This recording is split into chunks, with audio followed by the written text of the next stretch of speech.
Part 3.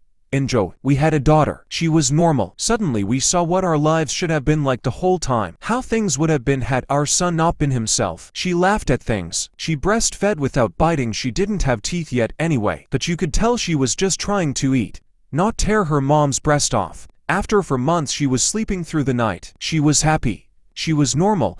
I can't describe the relief and happiness that we both felt. I don't have the words for it. This where I believe I may have started really pulling back from my son. Up until that time, whatever mistakes I made, I had always tried to do the best for my son. I am convinced of that. I tried to help him and love him and care for him.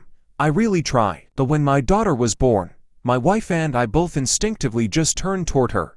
She became our focus, not from malice, but just because she was so much easier. She was so happy and sweet. Every moment we were with her was like magic. I understand this was wrong, but we honestly couldn't help it.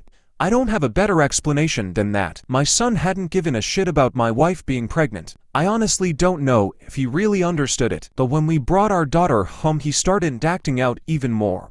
I didn't think it was possible, but he took it up another notch. At this time, he was 17, and we were having blowout screaming matches daily. Usually after we fought, he would storm out of the house and disappear for hours at a time, or come back the next morning. It was a relief. I started to actually look forward to our fights because it would get him away from us for a while. After the birth of our daughter, my relationship with my son was almost entirely gone. Our only real interactions were screaming at each other. My wife was even worse with him. She just had nothing left. By that time, if our son even came into the same room as her, she would just stop whatever she was doing and start screaming, "Get the fuck away from me! Get away! Get the fuck out!" Until he left, he started spending more and more time out of the house, which was a blessing for us. I have no idea what he got up to out in the world, but we were just happy it wasn't being inflicted on us.